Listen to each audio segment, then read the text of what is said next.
Rachel, and this is the Recovery Daily podcast. I'm a stroke survivor and grateful recovering alcoholic. Today, I'm going to be talking about becoming everything you're capable of becoming. And anybody who listened to my podcast yesterday, I hope that you were anticipating what I was going to come out with today. I talked about how I had a really shitty day yesterday and that I had come up with a plan on how I was going to create a recovery daily schedule for myself to try to, number one, get me out of my funk. Two, to prioritize my recovery, and not exactly in that order. So I did that. I spent some time putting together a schedule for myself. And something that's kind of funny, I woke up this morning. I didn't have the schedule yet when I woke up this morning. I didn't decide to do that in the middle of the night or anything. But I woke up this morning with hope.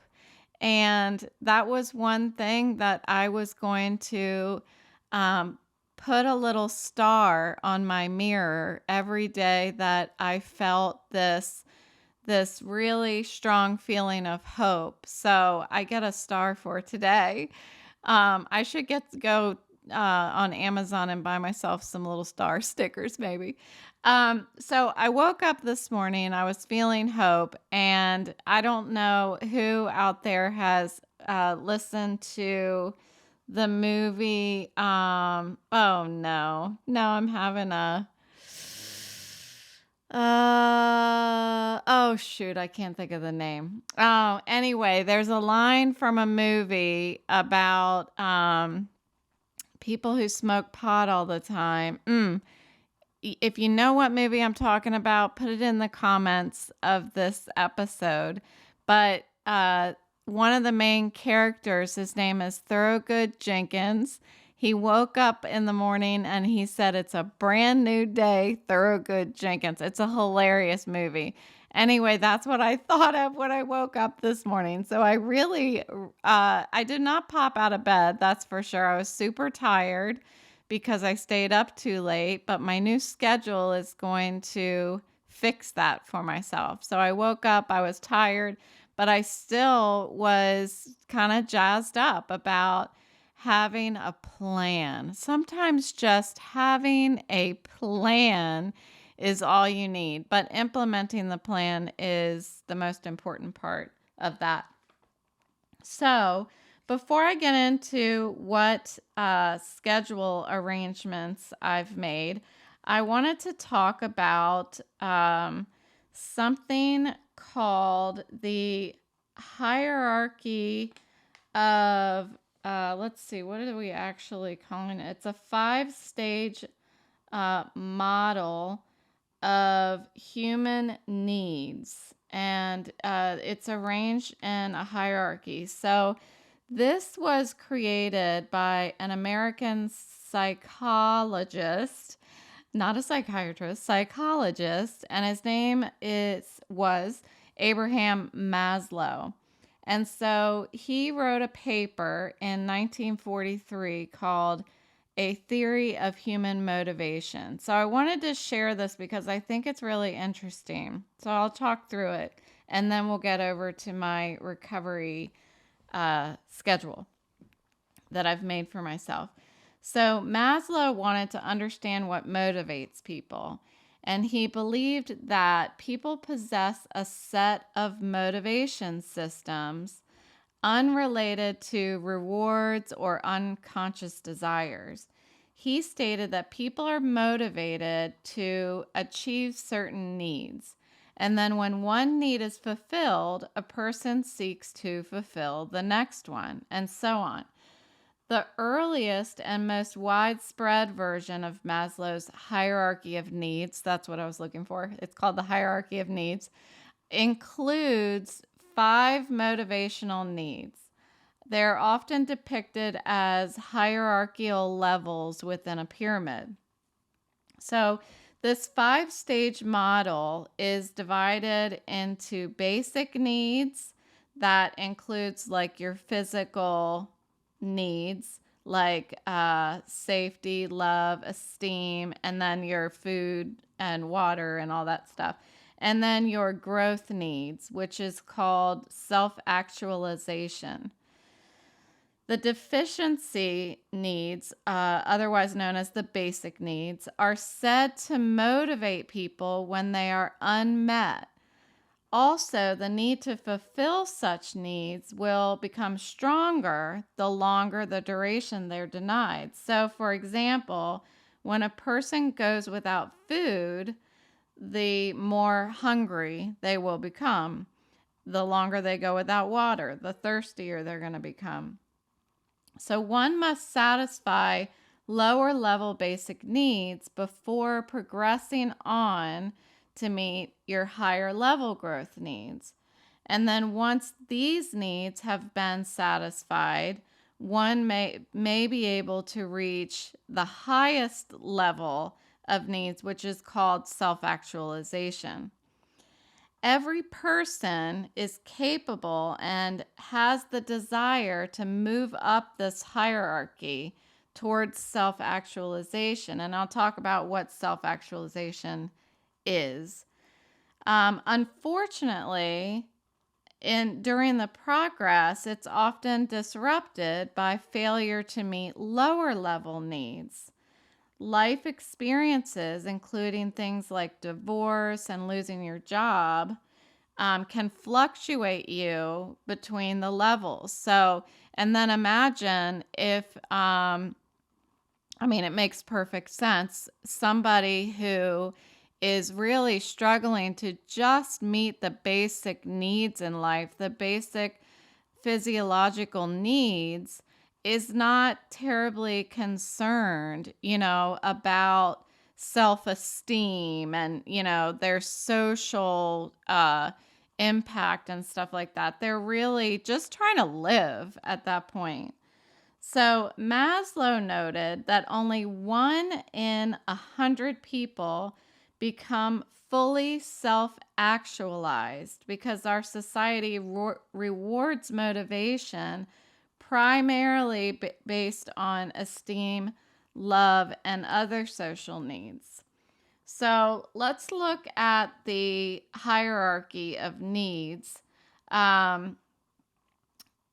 Let's see. So he came up with, in the 1943 version of his paper, he came up with 5 levels of the hierarchy.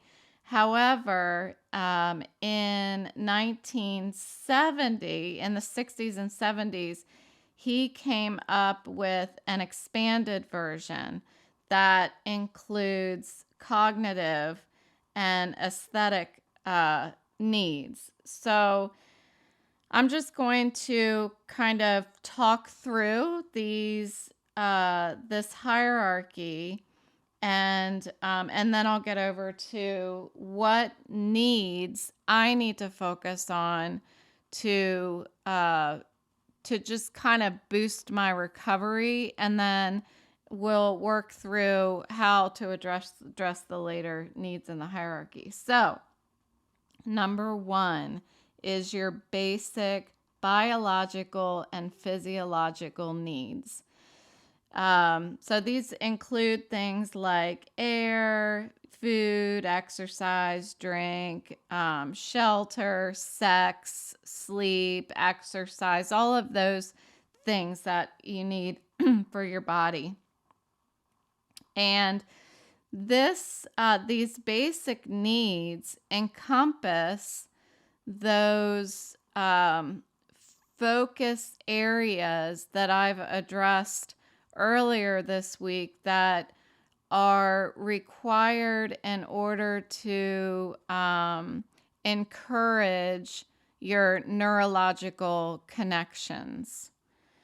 So that's your basic needs, number 1. So the second one is safety needs. And this one includes protection from the elements like rain and cold and heat. It includes security, law, stability, and so forth.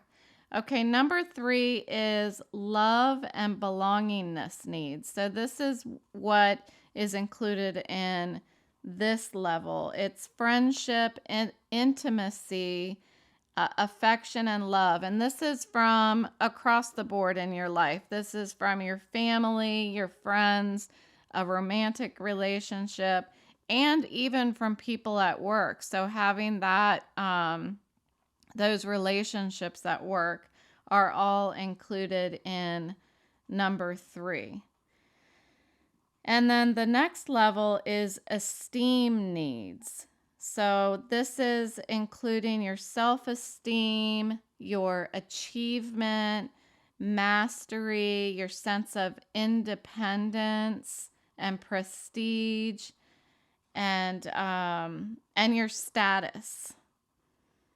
So those are your first 4. So then we get into some of these more advanced needs. And remember that as I talk through these, think about the previous levels and how, if I'm shooting for getting a promotion at work, I can't necessarily focus on those types of like needs for achievement and such if I'm not already building genuine and strong relationships with people. So it really makes sense to me the more that I look at it, and I'll include this in the notes of the episode so that you can actually take some time and look at them.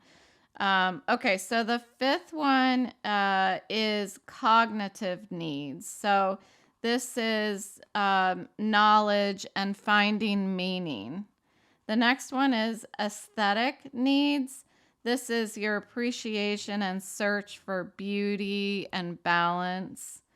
Next is self-actualization. So what is self-actualization? I'm glad you asked. That is realizing your own personal potential and self-fulfillment. This is seeking personal growth. You can think of this as the process of becoming everything you're capable of becoming. And then the last level is transcendence needs, and this is helping others to achieve self-actualization. So being of service to others. So kind of like put your oxygen mask on first before you help somebody else, that kind of thing. So really interesting the order that these are put in, and I'm interested in expanding on this, I think, in further episodes to talk a little bit more about why these are in the order that they're in and how we kind of bounce around in this hierarchy throughout life, and what causes us to bounce back and forth from achieving independence and self-esteem, and then having to bounce back to searching for that friendship and belonging from work and family and friends. So I'll definitely talk more about that later. So this is what I've done. I decided I'm going to try to figure out, what do I need to change in my life in order to put recovery first? So if I were to put recovery first, that means that I need to do things that are going to encourage my rehabilitation, encourage my brain health, encourage my mental health, and my physical health. So I went back to my previous episodes where I had talked about sleep, exercise, food, and meditation, and how important those are for the brain.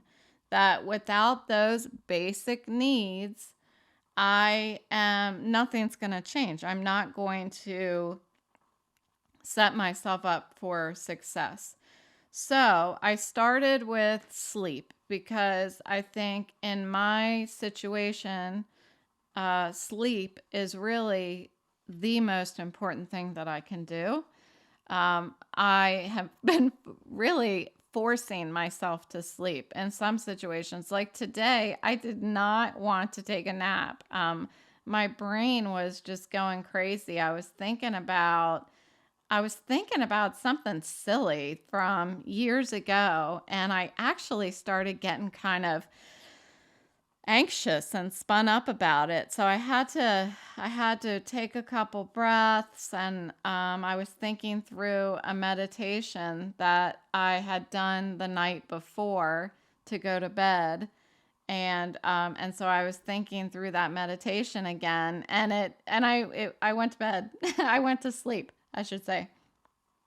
So, to focus on my sleep, um, I found two things that I need to change. And one is that I need to move my podcast research and recording to earlier in the day, because what I've been doing is I wait until 8:30 at night when I put the puppies to bed in their crates. I call it a den, but I put them to bed in their dens, and then I come in here because, oh, I won't have any distractions. Well, that's ridiculous. I don't need to wait until 8:30 at night to do it.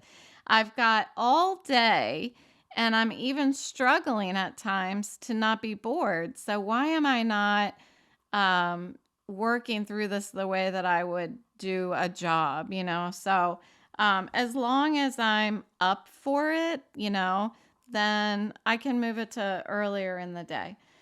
And then number two for sleep is to go to bed at 8:30 again. So that means go into my room and start my bedtime routine at 8:30. And this is something, it may seem ridiculously early to you, but this is a routine that I started years ago, and I kind of abandoned it once I went on short-term disability and I started doing this podcast. So I need to get that back. And what's interesting is I was actually yesterday considering changing what I do.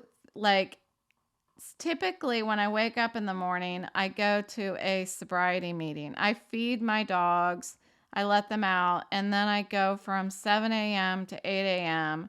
religiously. I go to a sobriety fellowship meeting. Well, I was considering changing the meeting that I go to, going to a later meeting so that I'm not so tired. So I should sleep in. And so instead of changing my sleep schedule, so when I actually sat down this morning, I was like, that is ridiculous. I was actually gonna change everything else to accommodate the podcast. And that is not the reason for the podcast. I should be fitting the podcast in wherever it fits, and make sure that I get my sleep. The sleep is the priority. So I decided that once I'm done with my recovery meeting between 7 and 8, I'm going to go ahead and do my research and record my podcast. And then I also selected a time in the afternoon for my nap. what I had been doing is just whenever I start getting tired, I lay down and I found myself laying down like 3 times, and only one of those times I was actually taking a nap. Other times I was like bored and I'd listen to my book and uninspirational, just like trudging. Trudging is actually not a negative word. Drudging. How about that? Anyway, so sleep. I'm going to accommodate for my sleep so that I can get at least 8 hours in a row and more if possible. So the next priority for me, or basic need that I need to meet, is exercise. And that's not just for me, but also for my puppies, because the more that I've been dragging my feet around the house, I can see that the puppies are getting bored. I walked into a room yesterday and my Weimaraner was chewing on the branch, like the trunk of one of my plants. And I was like, what the hell is happening? So I realized that I'm not the only one that needs to get my shit together. So I have added puppy exercise in the morning because they need exercise too. So I am really happy to report that I have been able to walk about 2 blocks over to the elementary school to let my Weimaraner run around in a field. And then I have been able to walk both of the dogs around the block. And I have not felt like I was going to fall over. So that's really good. And that means I need to capture that opportunity and ride with it. So I've added puppy exercise and training because they like training. It gives them a job. And then in the afternoon, right before puppy dinner time, I have added an hour just focused on self-exercise. So that means if the dogs are too much of a distraction, they're going to have to go into their dens. And so today I took that time and did an hour of yoga, and it was so nice. And the dogs actually laid down beside my yoga mat. And funny enough, at the one part of yoga where you're on your back and you're kind of lifting your pelvic region up to make a bridge, my Weimaraner came over, laid like parallel to me beside my mat, and rolled over on her back, just like me. It was hilarious. I wish I had a somebody to take a picture or something. It was so funny. So and without doing these things, I don't have the opportunity to laugh and see things like that. So it was really I'm moving in the right direction. I'm really hopeful. And so the next basic need that I'm going to meet and accommodate time for is food. So just today on my walk around the block with my Weimaraner, I ran into another dog owner, and she said, "Oh my gosh, you've lost weight. What are you doing? How did you do that?" And I thought, this isn't good because I like losing weight, but I'm not doing it for the right reasons. And I know that as much as I like my clothes falling off of me and stuff, that there's a point where I start not looking very healthy. And I think that's what's happening now because I'm at the point where I'm like folding over the waistbands of my shorts and stuff like that. So I think that I need to make sure that I schedule time to eat. So I'm going to eat both breakfast and lunch. I had been skipping lunch, and that is just simply because I'd either forget or I was too lazy. So breakfast and lunch is going to happen. I'm going to drink at least one full bottle of water. And by full, I mean one of those big Yeti water bottles. So, and I'm trying to make it reasonable. That's why I'm not going to be drinking 128 ounces of water. I'm never going to do that, and I'm going to be miserable and in the bathroom all the time. So at least one water bottle. And I had been starting to drink too many Cokes. I was having 2 Cokes a day, and I need to bring that back down to 1 Coke at the most a day. And I actually did not have a Coke today, interestingly enough. And then I wrote down some additional fluids that I can enjoy, like a smoothie, lemonade, and some tea.